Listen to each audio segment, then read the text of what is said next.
clase, ¿ok?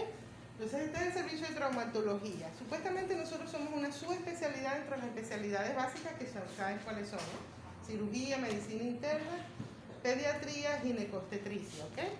Esta la pongo aquí porque nosotros lo dicen las chicas superpoderosas. Hasta ahora somos, bueno, que se va a reintegrar una nueva integrante que es la doctora de paso, pero somos la doctora Janet Perdomo, Miguelia Salcedo y mi persona. Y el resto de los varones, entre los cuales ya ustedes conocen al doctor Aular, ¿ok? Por supuesto, nada que ver con esto. La primera clase es la epidemiología politraumatizada. Es una clase con la que se inicia porque generalmente quien maneja o quien lideriza la unidad de traumatólogo, la unidad de politraumatizado, es un traumatólogo hasta hace poco o hasta hace mucho en muchos otros centros o en otros países, porque ya hoy hay una especialidad la cual se llama emergenciología, la cual es el cual debería ser la especialidad que maneje este tipo de unidades donde llega el paciente politraumatizado, ¿ok? Ahora bien, el politraumatizado siempre lleva interrogantes, porque es como yo siempre le digo, porque este va a ser una clase que se va a reflejar en el último año de ustedes a través de un taller, ¿ok? O a través de una actividad académica, que es la detención al politraumatizado. Es como la interrogante, como la respuesta a toda la carrera que han visto ustedes hasta ahora. Este es el compendio de todas las materias a nivel de medicina interna, pediatría, ginecobstetricia, inclusive cirugía, y por supuesto traumatología, donde van a verlo todo en un solo paciente. ¿Por qué? Porque fíjense cuál es el concepto. Es una alteración de dos o más sistemas, ¿ok? Generalmente uno de los más implicados por ser un politraumatizado es el sistema musculoesquelético. No sé si voy muy rápido. ¿Ok? Que puede llegar a comprometer o con un altísimo riesgo de comprometer la vida en forma inmediata o subsecuente o en la hora subsecuente a la noxa, ¿ok? Y que tiene la característica de que es simultánea en un mismo incidente, ¿ok? Y esta es la parte donde se le llama politraumatizado y que puede contraer el riesgo, que es que sobrepasa el umbral de tolerancia fisiológica. Entonces, la atención, ¿cómo debe ser? Inmediata. Hay un intercambio de energía. Acuérdense que nosotros nos manejamos por intercambio de energía. Traumatología se basa mucho en la biomecánica y en la cinemática, es decir, en el estudio del movimiento que puede tener influencia y nos ayuda a conocer la noxa para así tener una conducta adecuada y pertinente al hecho. Entonces, como le digo, es todo el acúmulo de información que ustedes tienen hasta ahora donde las van a poner en juego en este paciente politraumatizado.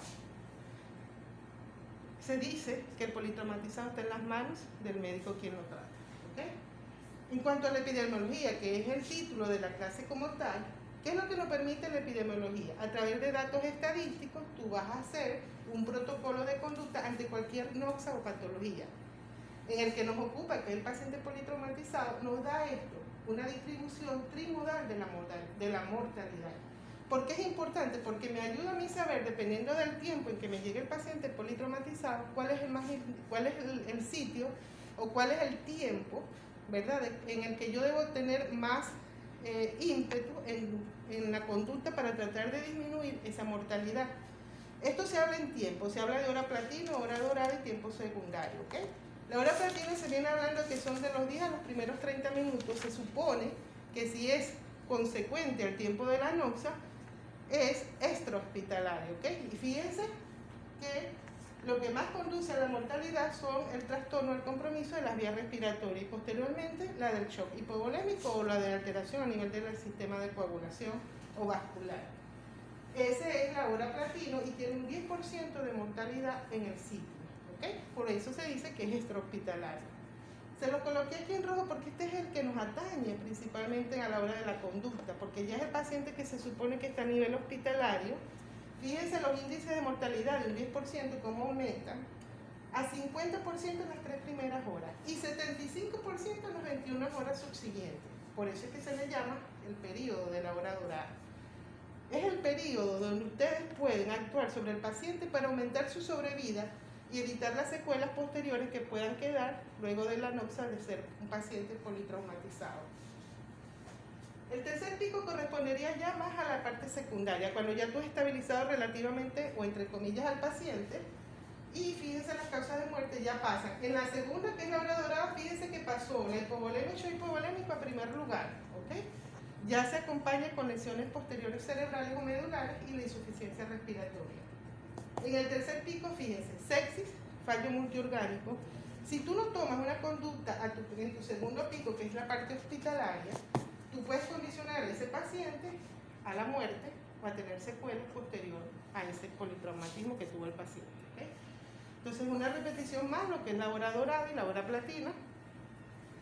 A raíz de toda esta epidemiología y de todo este protocolo que se crea, han comenzado a surgir desde hace mucho tiempo, ¿verdad?, varios comités a nivel del Ministerio de la Organización Mundial de la Salud y de la OPS, que es la Panamericana, con la idea de que de educar al paciente, perdón, de educar al médico general en cómo atender a un paciente politraumatizado. Son los famosos cursos, no sé si lo han escuchado, desafortunadamente hoy desaparecidos casi del país, que es la TLS, la CLS, también la Cruz Roja, la Organización Mundial de la Salud y la OPS. Es con la idea de educar e instruir al médico en cuanto a la atención del paciente, porque ¿qué es importante? Generalmente nosotros no estamos en la parte hospitalaria, pero en la parte, extrahospitalaria, pero allí es donde supuestamente el paramédico, que es quien atiende al paciente en el sitio del accidente o de la nosa que está condicionada al politraumatizado, va a dar la revisión primaria, inclusive a veces medidas de resucitación. Después viene la famosa hora que ya es a nivel hospitalario, fíjense. Hay un reconocimiento primario que en función de eso yo voy a emplear medidas complementarias, es decir, voy a decir qué paraclínicos voy a usar, cuáles son las medidas de inmediato que voy a tener en ese instante con el paciente, y posteriormente viene la detallada, ¿verdad?, para el tratamiento definitivo o parcial de las lesiones que pueda tener el paciente. Fase prehospitalaria y fase hospitalaria, ¿ok? ¿Cuál es el manejo de nosotros primordialmente? La fase hospitalaria, pero qué bonito sería si la fase prehospitalaria fuera manejada por un personal pertinente y adecuado para este tipo de patologías, ¿ok? ¿Qué es importante en esta parte? El traslado. El traslado puede evitar secuelas posteriores a la lesión que pueda tener ese paciente, tanto a nivel corporal o somático como sobre todo a nivel medular. Fíjense ustedes que en la parte hospitalaria ya hay un equipo de enfrentamiento, no de discusión, sino de el manejo idóneo para ese paciente, donde generalmente hay siempre un líder que está a la cabeza del paciente, que se recomienda y se sugiere que sea el de mayor experiencia, ¿okay?, o el que maneje mejor este tipo de pacientes, como el emergenciólogo o el traumatólogo, a veces en muchos de los casos. ¿Okay? Entonces, esto es importante porque se está manejando mucho a nivel mundial, ¿verdad?, que es el tamizaje, que es el famoso triaje, que es la etiquetación o la etiqueta del paciente que viene politraumatizado. En el caso de nosotros, afortunadamente, no hemos tenido desastres naturales, ¿verdad? Pero, por ejemplo, si se voltea un autobús, ya tú sabes que te va a venir más de 3 o 4 pacientes, entonces ya tú tienes que priorizar cómo va a ser la atención a esos pacientes. Y por eso se implementa lo de las etiquetas de colores, ¿ok? Entonces ya ustedes saben, atención inmediata, etiqueta roja, es una alta prioridad, es el paciente que va directo a quirófano, ¿ok? Es el paciente que está grave pero que es recuperable, eso es importantísimo, ¿ok? La amarilla es la atención inmediata, es aquel paciente que está grave pero es estable, entonces fíjate, te da un chance de esperar tratamiento hasta de 4 horas, ¿ok? No requiere la reanimación inicialmente. La verde es la atención tardía, es el paciente que deambula, que está consciente y orientado, al que puedes estar interrogando y que sin descuidar, esto es importantísimo, sin descuidar, puede demorar el tratamiento hasta 6 horas. Dependiendo de quién, de la organización o del manejo que tenga el hospital a través de las ONG, que son las organizaciones que están ayudando, están las etiquetas azul, gris y negra. El paciente que está sin atención, no es el paciente que llega, es el paciente que puede llegar fallecido o que ya tú sabes que es irreversible, que él va para lamentablemente para el deceso. ¿Por qué le coloqué el amarillo aquí, la estrellita? Porque es importante que nosotros, desde el punto de vista humano, no dejemos a ese paciente como si fuese un bote de basura, ¿ok? Hay que darle la atención, probablemente venga sin familiares, pero como seres humanos debemos también prestarle atención a ese paciente en el sentido de que darle una vuelta de vez en cuando y darle las medidas, como le decimos nosotros, de un buen morir. ¿Okay? Esto es les coloqué esto porque todo el equipo de atención al paciente politraumatizado, dale tranquilo, buenos días, hijo, es importante. ¿Okay? No hay alguien que sea más valioso que otro, desde el líder hasta que limpia el sitio donde se atiende al paciente politraumatizado. Siempre debe haber un líder, porque todos al mismo tiempo no pueden dar órdenes. Siempre tiene que ser alguien que liderice, que le indique a los demás, al resto del equipo, qué es lo que va a hacer cada quien. Generalmente eso se hace siempre desde antes. Tú organizas, va a llegar 10 pacientes, va a llegar 5 pacientes, o se establece por mecánica. Es el médico, generalmente tiene que ser un médico, que va a dar las pautas de quién va a hacer la parte de las vías circulatorias, que va a encargarse de la parte de intubación de las vías respiratoria, el de voltear o no al paciente, porque el paciente cuando llega, acuérdense que tiene que ser una revisión completa, tanto anterior o ventral como dorsal, ¿ok? ¿Vamos bien hasta ahora? Si voy muy rápido, pues avísenme, ¿ok? Se habla hoy en día de una atención vertical y horizontal, es lo que corresponde a la secuencia de la atención primaria. La vertical corresponde a lo que todos ya conocen, que es el ABCDE, y le coloqué en amarillo la F, porque muchas veces la desconocen.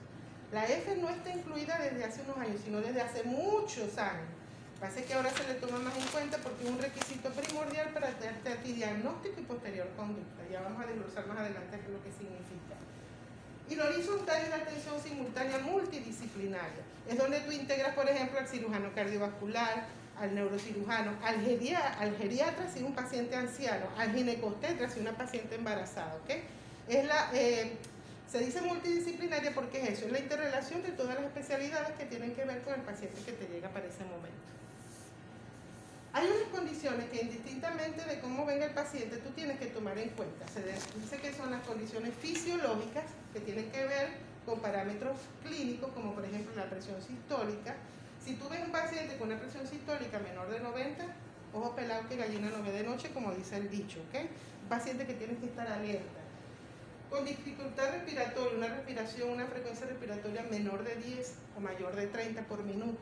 Que a veces uno no la toma, pero tú te das cuenta por la disnea o por la lentitud, o sea, hay signos clínicos que te dicen que ese paciente tiene una alteración de la frecuencia respiratoria. Si en tu lonchera le practicas tu escala de Glasgow y ves que tiene menor de 9, de un paciente que tiene que estar bien, porque en cualquier momento se te puede complicar, ¿ok? Las anatómicas, el tórax en Boller, ¿ok? El trauma combinado con quemadura. Acuérdense que la quemadura, todo paciente quemado, un paciente politraumatizado, ¿ok? 2 o más fracturas de hueso largo, fémur y tibia, húmero, cúbito y radio fémur, perdón.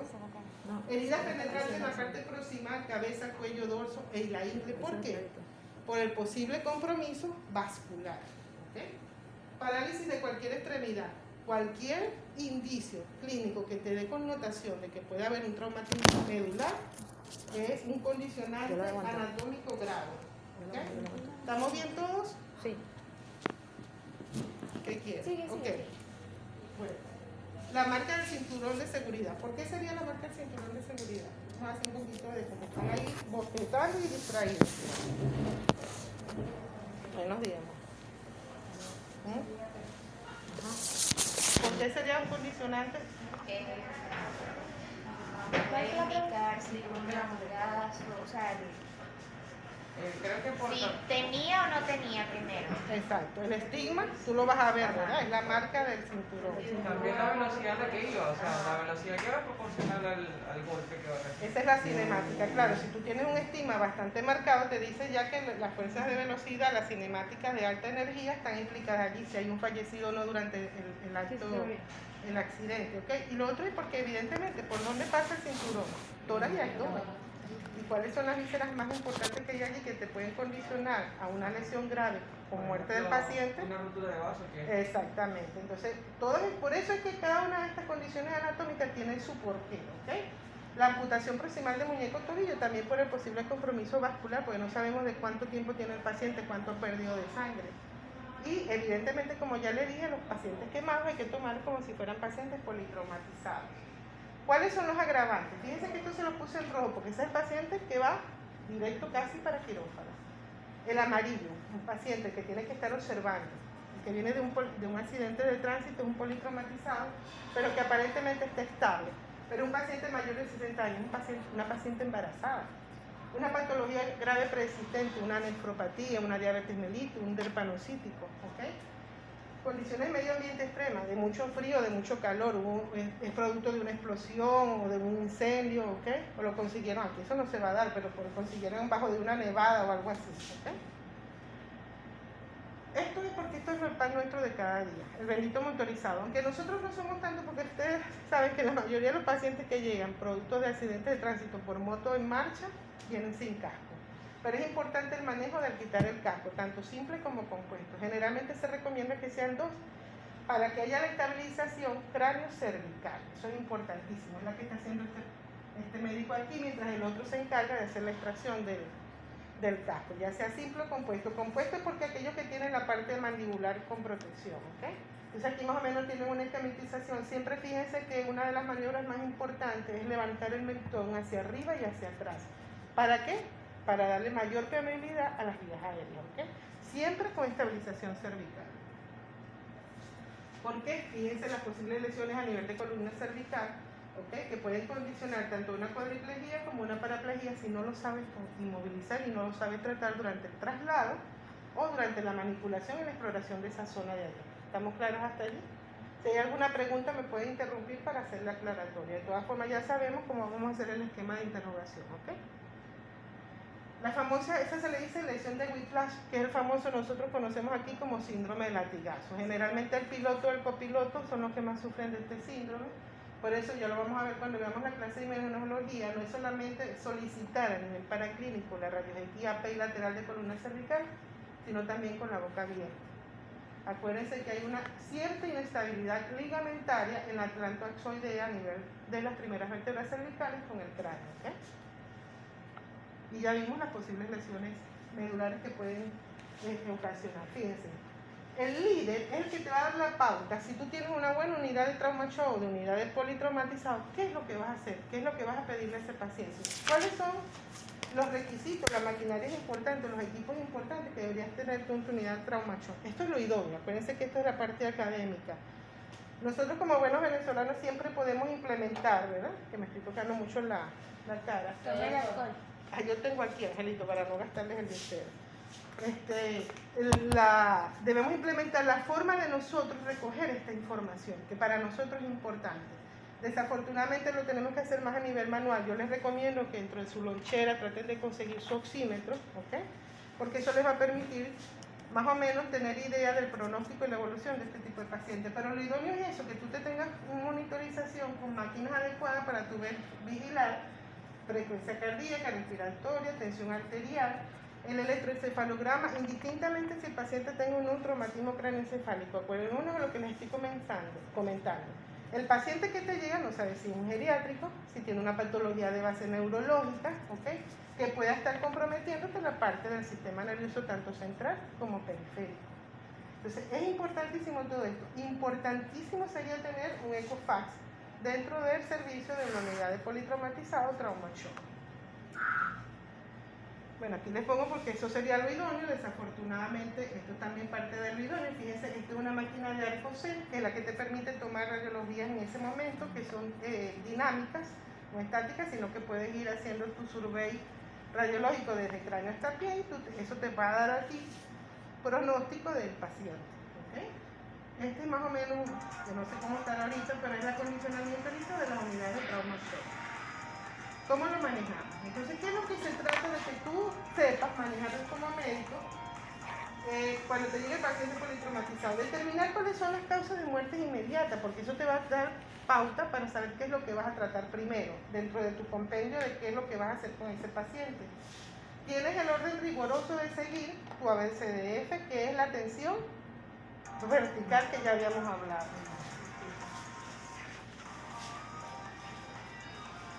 Un lag, apáguense.